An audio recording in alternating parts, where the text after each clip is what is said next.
Mga kababayan, huli cam ang mga bastos sa dahig. Kaya nga tanong ko sa inyo, sino ang bastos? Si Miss Maharlika, si Spockside Roque, itong sina Chipmunk, o itong mga bagong tungtong ngayon sa dahig? Or maybe yung mga taga dyan mismo, yung mga inirereklamo ng mga kababayan natin from Switzerland, shout out, mga miyembro ng Maisog Europe, mga taga UK, na parang yung mga nandyan sa the Netherlands ay hindi nga po approachable, hindi hospitable. Pero yung Aldog, yung kaibigan ng Chipmunk, sabi niya, may sinasabi ata siya na ano na very welcoming. Ito sasabihin ko sa inyo mga kababayan, meron tayong kababayan in the Netherlands na nag-reach out sa akin. Actually, may iba siyang pinagbibigyan ng info, okay? Isang prominenteng Duterte supporter din. Kaya lang, busy nga, maraming iniintindi. So, nag-reach out sa akin. Luckily, isa yun sa mga messages na na-open ko. Pasensya na kayo mga kababayan ko, hindi ko lahat nare-replyan at hindi ko nasisin yung mga message. Andain nyo, nawanin na. But luckily, one of those mga kababayan natin na nagre-reach out sa akin, na-open ko yung message. And taga doon pala, nandun pala siya sa the Netherlands lagi. Doon nagtatrabaho. Shout out, you know who you are, Agent 420 ang tawag sa kanya. Pero ewan ko bakit siya Agent 420. Anyway, legal naman yun doon. Ha? Okay. So, binulgar niya na hindi nga approachable yung Aldog, masama nga ang ugali, attitude, feelingero, kutis bayag naman. Malamig naman dyan sa Europe, bakit kutis bayag pa rin? Anyway, pakikinggan po natin yung video, maybe himayin natin, mag-react tayo. Okay, sige. I-play natin. Okay. Anyway, meron kayong mga tanong? Makinig kayo at alam nyo naaawa ko kay Spokes Harry Roque. Even yung nag-reach out sa akin mga kababayan, awang-awa sila kay Spokes Harry Roque. Shoutout sa mga nagko-comment po sa aking YouTube channels, both on Princess Maui 2 and Princess Maui 1, na you know who you are, mga atit kuya, na ina-advise nyo na sana iparating namin kay Spokes Harry Roque na huwag na siyang bumalik-balik lagi dyan sa Duterte Street. Kumbaga kung kailan lang talaga importante. Kasi nagmumukha siyang kawawa. Alam mo, Spokes Harry Roque, wala kang direct line kay Spokes Harry Roque. Despite na may ini-insinuate si Libag na may relasyon daw kami ni Spokes. Paano kami magkakarelasyon ni Spokes? Parang pareho naman kami ni Spokes na malambot. Tama ba mga kababayan? May asawa, again, may asawa si Spokes, may anak. Akla na nga ako, magiging eskabetche pa ako. Libag, manalaming ka. Kung gawain mo ang pagiging eskabetche, hindi ako katulad mo.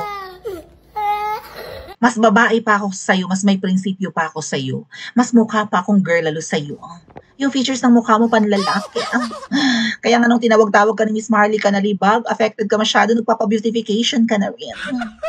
Hindi ako katulad mo na immoral, akla na nga ako, magiging eskabetche pa ako. Ano na? Hindi na nga ako truling babae, eskabetche pa. Nakakahiya ng masyado, di ba? Kasi meron daw kaming relationship. Wala akong direct line kay Spokes Harry Roque. Okay? Wala akong phone number niyan. First time ko ulit makausap yan nang umakyat sila sa live ko. Si Miss Maharlika umakyat sa live ko, like June yun. At nandun pala siya sa bahay at I think ni Spokes Harry Roque. Ayun ko siya nakausap directly. Okay? Aside na nakausap ko yan in Davao last year, August din. And then pumunta yan sa amin siguro September sa EDSA last year. And then yung sunod na naming pag-uusap, ayan na, yung nakaraang June after elections. Okay, pakinggan natin mga kababayan. And kasi pinagtatawanan nila si Spokes, inaasar nila. Itong grupo ni na Chipmunk at saka ito si Banat Bay. Ang nakakalungkot dito mga kababayan, pati yung crew ng SMNI na nandun. Well, given 'di ba? Parehong network ang pinagtatrabaho ni Banat Bay at saka nung crew ng I think ano ba siya? Reporter ng SMNI, yung lalaki. So baka sila magkasundo ni Banat Bay. And then siguro nag-uusap-usap sila, pareho silang anti-Harry Roque. Alam niyo naawa ko kay Spokes kasi nangyari sa akin to in EDSA. Mamaya ko kwento, pakinggan muna natin yung ganap, no? Yung kung bakit parang binastos nila si Spokes Harry Roque. Okay, makinig kayo. Okay. Anyway, meron kayong mga tanong? Kung ba... Well, kung wala po, as usual, they are dying to have your pictures. And let's give priority muna ngayon to the first timer. Dito po ang pila, first timers. Everyone can have a picture Parang later, host pero unahin lang natin yung doon. first timers dito. Yung Please, host. dito po pasok. Tinatawanan ni na Alvin. Guys, wala nang tanong-tanong. Yun na yung Kami update. kami po magpipil. Kami po ma. Pakinggan nyo yung taga-SMNI, ito sasabihin. Guys, wala nang tanong-tanong. Yun na yung Kami update. kami po magpipil. Kami po ma. Anong daw? Sir, si Spock. Uy, Wait, teka mo lang. wait lang. Teka mo lang. Kasi natabunan na. Pinagtatawanan nila si Spokes. Ni Chipmunk at taga-SMNI. Swap. Pastor Kiboloy. Iba na yung asal ng kanyang mga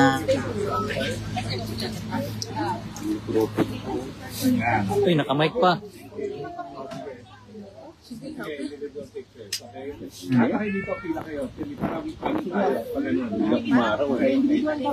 pinagtatawanan nila. Hindi nila gusto si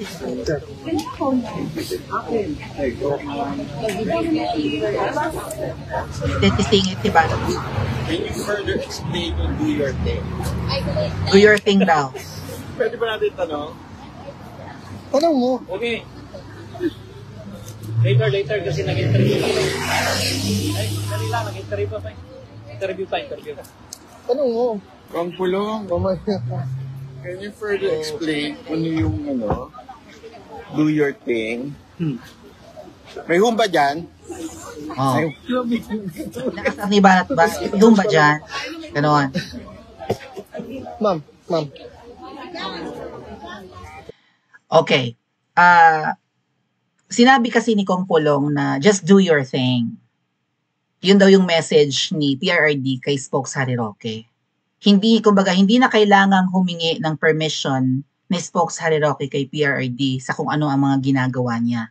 So I think yung ginagawa ni Spokes Harry Roque ay ang mga hakbangin and recommendations, suggestions kung paano mapapabilis yung paglaya ni PRRD, which I think nire-relay ni Spokes Harry Roque kay Ma'am Hanilet. Unfortunately, Ma'am Hanilet, hindi na may convey yung message kay PRRD. So I hope kung ano man yung mga dapat gawin at isuggest ni Spokes Harry Roque, kay Kong Pulong na lang niya idiretso.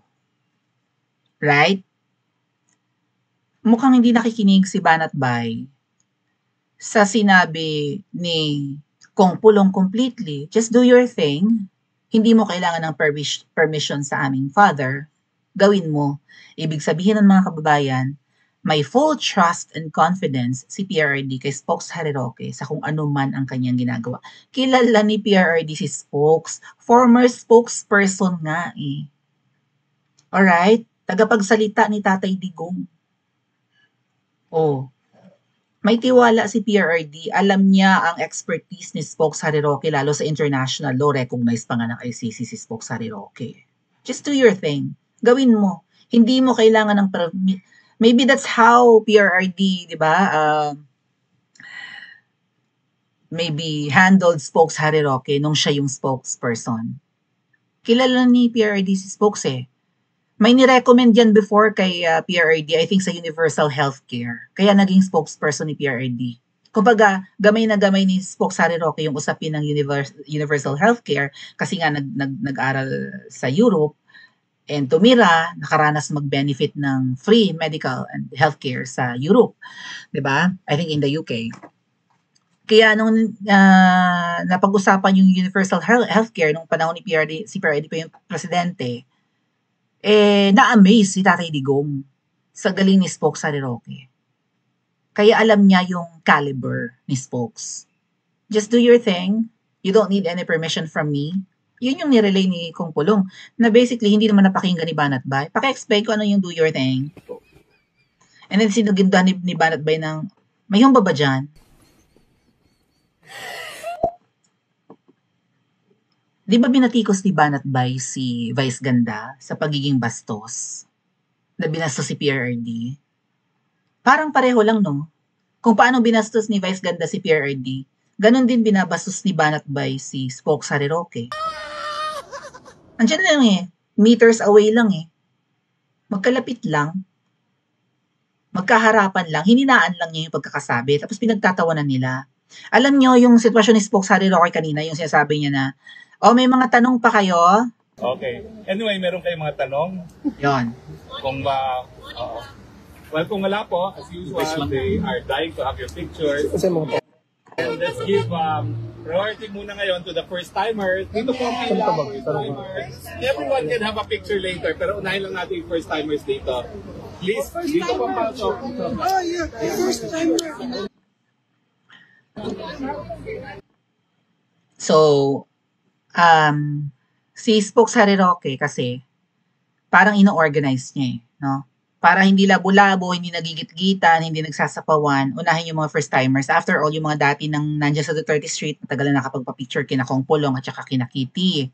Ngayon, parang hindi nga organized ang mga ganap dyan, di ba? Ang alam lang kasi ng mga anak ni Tatay Digong, paglabas nila ng ICC, may mga tao at vloggers na nag-aantay sa labas.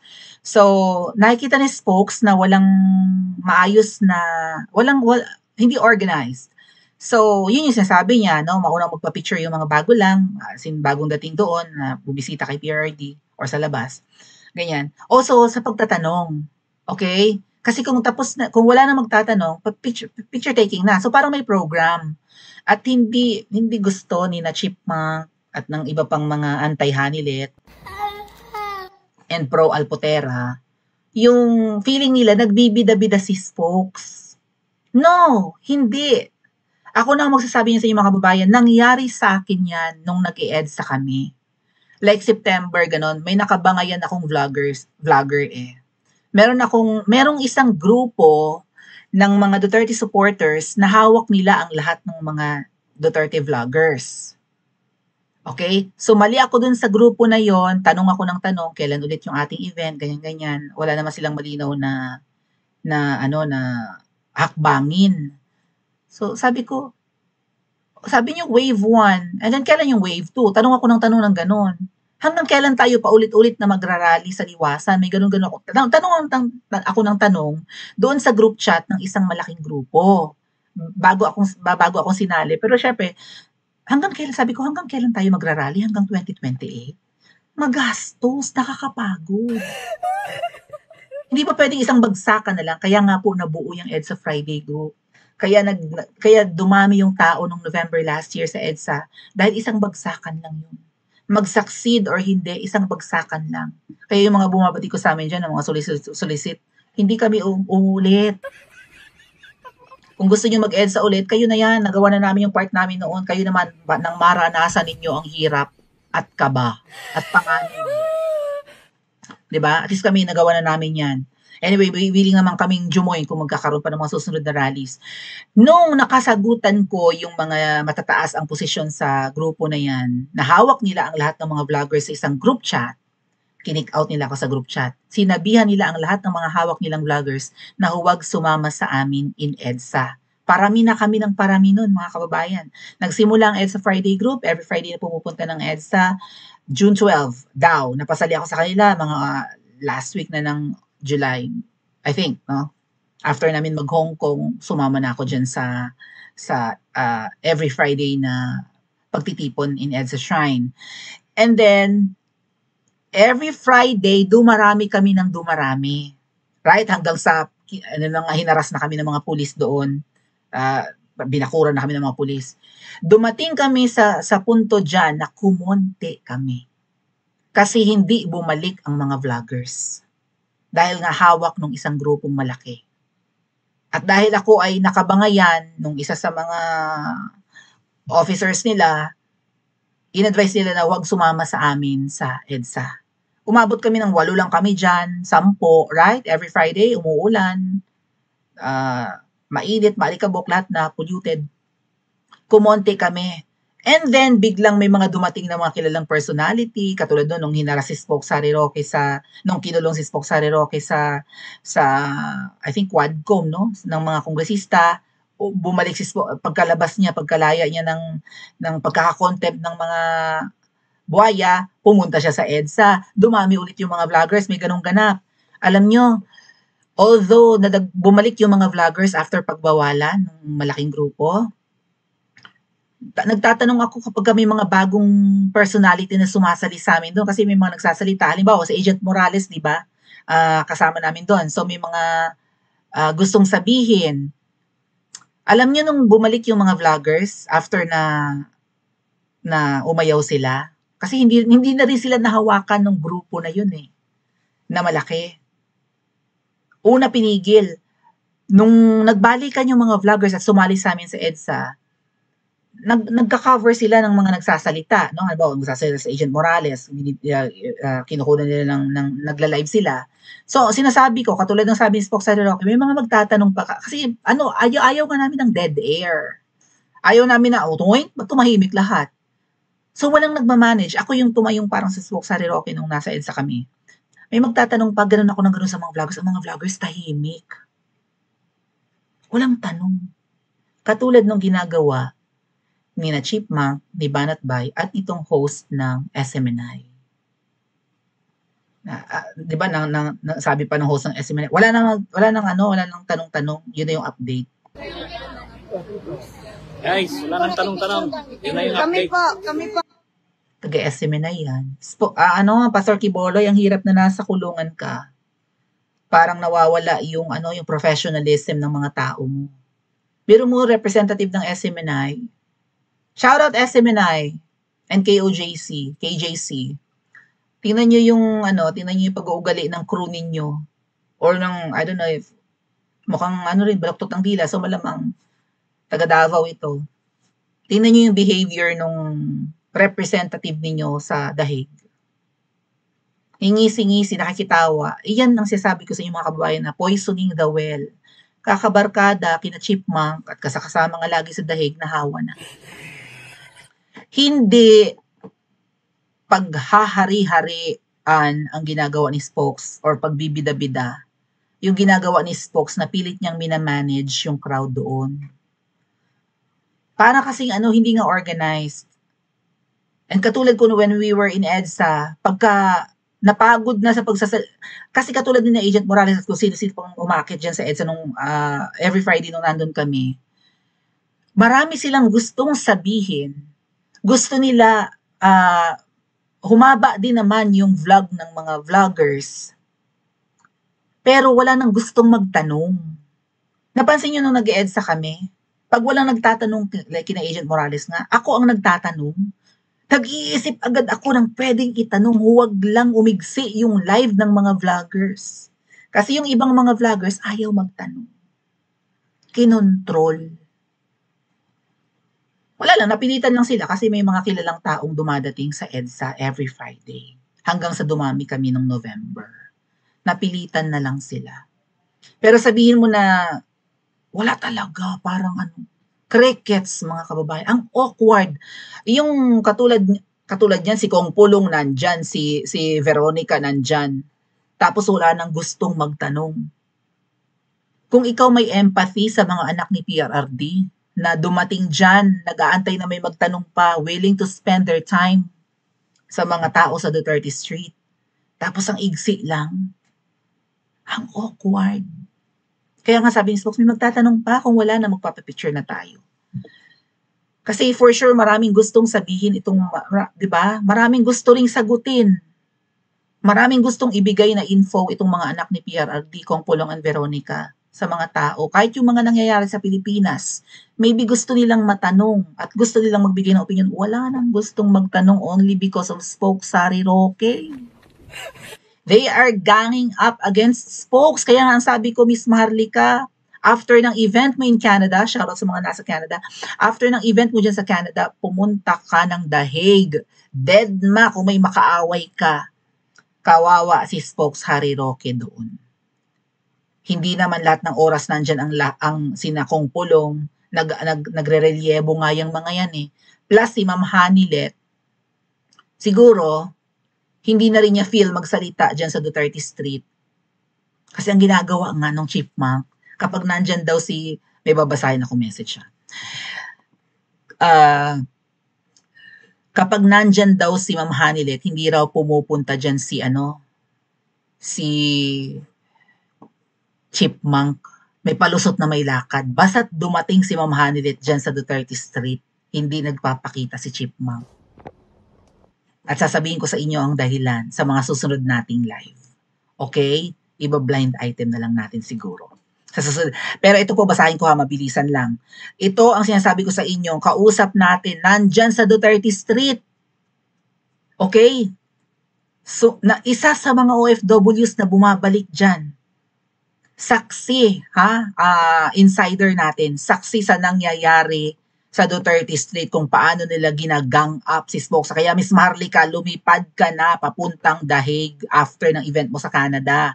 Dahil walang kakampi si Spokes doon, sinasuggest nga na wag nang bumalik si Spokes at magpakita dyan kasi nagmumukhang kawawa. My God! How does it feel? Hindi naman sa sinasabi natin tingalain si Spokes. Pinagkakatiwalaan ng mga Duterte yan. Kaibigan, best friend ni VP Sara. Yun nga, sabi ni Kong Pulong. Do your thing. Buo ang tiwala ni PRRD kay Spokes tapos binabastos nyo. Anong intention nyo? Ayan po, kausap ko yung isang OFW na nandyan mismo sa Duterte Street. Saksi ha. You know who you are, Agent 420. Ang nakakainis kasi sa mga anti-Hanilet na vloggers, nakikisawsaw sila sa bangayan. Mamaya pag-usapan natin yan after nito. Sabi ko, kawawa nga naman si Spokes. Ang mga nakakakilala lang sa kanya ang makakaalam na mabait siya. Mabait yan si Spokes, mga kuya. Hindi yan madaling magalit. Ako na magsasabi sa inyo. Hindi yan madaling mapikon. Twice, sabi ko nga sa inyo, diba? Twice ako na imbierna dyan. Pero ang haba ng pasensya niyan. Pag yan napikon, ibig sabihin, sumobra ka na. Naubusan na siya ng pasensya. Hindi yan madaling magalit. I think ganyan yung mga mayayaman. Wala naman silang dahilan para magalit. Masaya sila sa buhay nila. Nga lang at pinikon mo lang. Na-provoke mo lang. Sabi ko, ang tigas ng mukha ng mga anti-Ma'am Hanilet na nandyan sa... Di ba yung mga yun? Anti-Ma'am Hanilet yung mga yun. Sabi ng insider natin, grabe nga nakakaawa na rin talaga si Spokes. Buti na lang kami na mga nakakakita sa kanya, hindi nila hindi nila mauto. Bakit kaya hindi din nila banggitin sa mga vlog nila na madalas magdala ng pagkain si Spokes doon? Sabi nga nitong kausap natin, mga kababayan, nung nag-birthday yung chipmunk, hindi man lang libre ng cake or ice cream para sa mga eme-eme para niya na hindi siya pupunta. Pero alam niya yun, na may maghahanda for him. Pero nag-birthday at lahat, hindi man lang gumastos, hindi man lang libre, freeloader. Anong feeling mo? Star ka at obligasyon ng mga OFWs na ipaghanda ka? Huwag ganon. Ito mahirap sa mga bagong nakikilala. Well, marami na siyang followers. And unahan ko na rin, baka machismis na naman sila palabasin. Inalok, ito mga kababayan, dito ko maluloka, inalok ni Spokes si Banat Bay na magstay doon sa place niya pagkaalis nung nagstay kay Spokes para siguro makatipid sa hotel. Banat Bay, pakikontra ito, baka makasilip ka sa mumunti kong channel. Narinig ko kasi itong sinabi niya, kaya ang plastic din daw ni Banat Bay. Biro mo yun, inalok ka ni Spokes. Ganyan kabait yung tao. Sa akin ka na magstay, may mga spare room, pag alis nung kasama ko, para makatipid, total balak mo magtagal. Walang pinakitang masama si Spokes kay Banat Bay, pero inaalas ka niya. Kaya ang tanong ko sa inyo, sino ang bastos sa kanila? Pa-comment sa comment section at mag-like and subscribe din po kayo.